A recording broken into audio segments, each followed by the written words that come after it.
السلام عليكم ورحمة الله وبركاته. نحمده ونصلي على رسوله الكريم. أما بعد فقد قال الله تعالى في محكم التنزيل: أعوذ بالله من الشيطان الرجيم. بسم الله الرحمن الرحيم. وإذا سر النبي إلى بعض أزواجه حديثا قال النبي صلى الله عليه وسلم: المجالس بالأمانة. وقال أيضا: خير الكلام كتاب الله وخير الهدي هدي محمد صلى الله عليه وسلم. صدق الله العظيم وصدق النبي الكريم. ربي أوزعني أن أشكر نعمتك التي أنعمت علي. اللهم اغفر شيوخنا ولجميع الحاضرين برحمتك يا أرحم الراحمين. அன்பிற்குரிய அல்லாஹ்வின் நல்லடியார்களே, தாய்மார்களே, சகோதரிகளே, மதீனாவுக்கு வந்த புதுசில் அனஸ் பின் மாலிக் என்கிற நபித்தோழரின் அம்மா அவங்கள அழைச்சிக்கிட்டு போய் நபியிடத்தில் கொண்டு போய் விட்டாங்க. யா ரசூலல்லாஹ், அல்லாஹ்வின் தூதரே, என் குழந்தையை நீங்கள் உங்களது பணிவிடைக்காக வைத்து கொள்ளுங்கள் அப்படின்னு சொல்லி விட்டாங்க. அப்படி நபியினுடைய பணிவிடைக்காக விட்டபோது அவர் சிறுவர், 7 அல்லது 8 வயது இருக்கும் என்று எழுதுகிறார்கள். அந்த பணிவிடை பார்த்துக்கிட்டே இருந்தாங்க. கிட்டத்தட்ட ஒரு 10 ஆண்டுகள் நபியிடத்திலே பணிவிடை செய்து கொண்டிருந்தார்கள். ஒரு நாள் வீட்டிற்கு வர தாமதமானது. குழந்தை வீட்டுக்கு வர தாமதமானால் தாயினுடைய உள்ளம் என்ன பாடுபடும் என்பது நமக்கு தெரியும். ரொம்ப நேரம் காத்துக்கிட்டு இருந்தாங்க. இறுதியிலே அனஸ் வந்தாங்க. அவங்க அம்மா கேட்டாங்க, ஏன் இவ்வளவு தாமதம்? நான் நபி ஸல்லல்லாஹு அலைஹி வஸல்லுடைய வேலையாக சென்றிருந்தேன், எனவே வருவதற்கு தாமதமாகிவிட்டது அப்படின்னு சொன்னாங்க. என்ன வேலை அப்படின்னு கேட்டாங்க. அது ரகசியம். நபி ஸல்லல்லாஹு அலைஹி வஸல்லம் அதை யாருக்கும் சொல்லக்கூடாது என்று சொல்லி இருக்கிறார்கள் என்று சொன்னதும் அந்த அம்மா சொன்னாங்க, நல்லது, உன் வாழ்க்கை முழுக்க அந்த ரகசியத்தை நீ பாதுகாக்க வேண்டும் என்று சொன்னாங்க. எவ்வளோ உயர்ந்த தாய்! நம்மை போல சாதாரண தாய்மார்களாக இருந்தால் பிள்ளையிடத்திலே பரவாயில்லை, அம்மா தானே, அம்மாட்ட மட்டும் சொல்லு அப்படின்னு கேட்டுருவோம். ஆனால் நபி ஸல்லல்லாஹு அலைஹி வஸல்லம் அந்த ரகசியத்தை பாதுகாக்கணுங்கிறதுல, நபியுடைய கட்டளையை பேணணுங்கிறதுல எவ்வளோ உறுதியாக இருந்தாங்க. தன்னுடைய பிள்ளைக்கும் அப்படி வழிகாட்டினாங்க. பொதுவாக ரகசியம் பேசக்கூடாது. ரகசியம் பேசினால் அதை பாதுகாக்க வேண்டும். ரகசியம் என்பது இருவருக்கிடையில் மட்டும் இருந்தால்தான் அது ரகசியம். 3வது மனிதருக்கு வெளிப்பட்டு விட்டால் அது ரகசியம் கிடையாது. நபிகள் நாயகம் ஸல்லல்லாஹு அலைஹி வஸல்லம் சொன்னாங்க, மஜ்லிஸுகள், சபைகள், அமானிதங்கள், அங்கே பேசப்படக்கூடிய செய்திகள், ரகசியங்கள் பாதுகாக்கப்பட வேண்டியவைகள் என்ற கருத்திலே நபிகள் நாயகம் ஸல்லல்லாஹு அலைஹி வஸல்லம் சொன்னாங்க. இருவர் இருக்கும்போது 3வது ஒருவர் ரகசியம் பேசக்கூடாது என்று நபி ஸல்லல்லாஹு அலைஹி வஸல்லம் தடை செய்தாங்க. ஒரு சிறு குழுக்களாக அல்லது கூட்டமாக இருக்கும் சமயத்தில் மற்ற மனிதர்களை விட்டுவிட்டு நாம் மற்றவருக்கு தெரியாத வண்ணம் ஏதேனும் இருவர் ரகசியம் பேசுவது என்பது அவ்வளவு நல்ல விஷயம் அல்ல.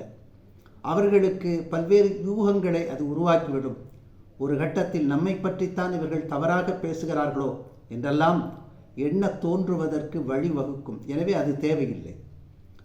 நபிகள் நாயகம் ஸல்லல்லாஹு அலைஹி வஸல்லம் இந்த ரகசியத்தை பாதுகாக்கணுங்கிறதுல ரொம்ப கடுமையாக எச்சரிக்கை செய்திருக்கிறார்கள். வரலாற்றிலே ஒரு செய்தி இருக்கிறது.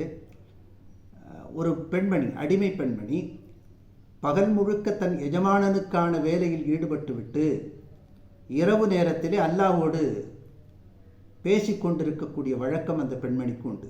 அல்லாஹ்வோடு பேசுவது என்று சொன்னால் இபாதத் செய்வது, துவா செய்வது, தஸ்பீ செய்வது என்று அல்லாஹ்வுடைய வணக்கத்திலே அப்படி கழித்து கொண்டிருப்பார்.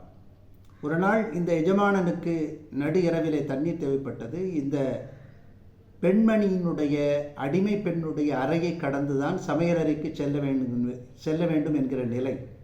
எனவே அதை கடந்து போனாங்க. போகும்போது இந்த அம்மா துவா செய்துக்கிட்டு இருக்கு. எப்படி தெரியுமா? யா அல்லாஹ், நீ என் மீது வைத்திருக்கக்கூடிய அன்பின் காரணமாக எனக்கு இன்னென்ன காரியங்களை செய்து கொடு என்று கேட்டுக்கொண்டிருந்தது. இது மட்டும் அவருடைய காதில் விழுந்தது. அவர் சமையலறைக்கு சென்றார். தனக்கு வேண்டிய தண்ணீரை எடுத்துக்கொண்டு திரும்பி விட்டார். மறுநாள் அந்த பெண்மணியை அழைத்து சொன்னார், இப்படியெல்லாம் கேட்கக்கூடாது. நான் உன் மீது வைத்திருக்கக்கூடிய அன்பின் காரணமாக என்றுதான் கேட்க வேண்டும். அல்லாஹ் நம் மீது அன்பு வைத்திருக்கிறானா இல்லையா என்று நமக்கு எப்படி தெரியும்? எனவே நாம் அப்படி துவா செய்யக்கூடாது என்று அந்த எஜமானர் தன்னுடைய அடிமை பெண்ணுக்கு சொன்னாங்க.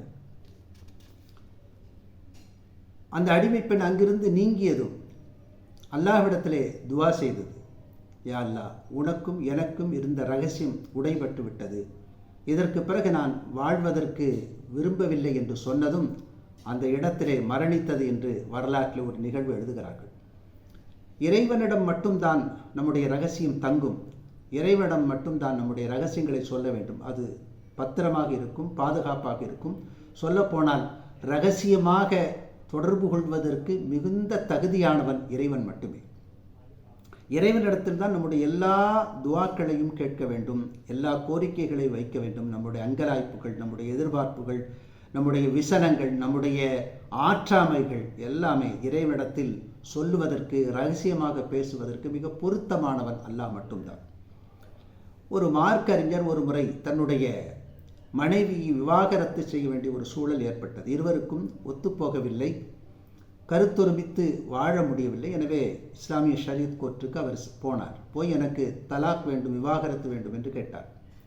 அங்கே இருக்கக்கூடிய நீதிபதி கேட்டார், என்ன காரணத்திற்காக என்று சொன்னார். அவர் கேட்பார்ல, என்ன காரணத்துக்காக நீங்கள் விவாகரத்து பண்ணுறீங்கன்னு சொல்லி. இந்த மார்க்க அறிஞர் சொன்னார், நான் அதை சொல்ல விரும்பவில்லை, ஆனால் மார்க்கம் என்ன காரணங்களுக்காக விவாகரத்து செய்யலாம் என்று சொல்லுகிறதோ அந்த காரணத்திற்காகத்தான், நீங்கள் நம்பலாம் என்று சொன்னார். இந்த மார்க்க அறிஞருடைய நடவடிக்கை எல்லோருக்கும் தெரியும். நல்ல இபாதத்தான ஒரு மனிதர், ஒரு ஒழுக்கமானவர், மார்க்கத்தை அழகாக பின்பற்றக்கூடியவர். எனவே இவர் பொய் சொல்வதற்கு வாய்ப்பில்லை என்கிற காரணத்தினாலே விவாகரத்து அவர் விரும்பிய வண்ணம் கொடுத்துவிட்டு நீதிபதி திரும்ப கேட்டார், இப்போது சொல்லுங்கள், நீங்கள் கேட்டபடி விவாகரத்து கொடுத்தாச்சு, இப்போ சொல்லுங்க அந்த பெண்மணி இடத்துல என்ன குறை என்று.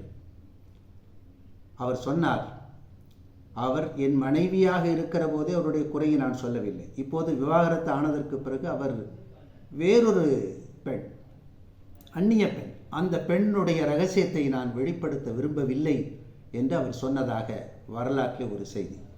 நபிகள் நாயகம் ஸல்லல்லாஹு அலைஹி வஸல்லம் சொல்வாங்க, மனிதரின் குறைகளை மன்னித்தால், மனிதரின் குறைகளை காப்பாற்றினார், அல்லாஹ் நம்முடைய குறைகளை மறுமையிலே காப்பாற்றுவார்.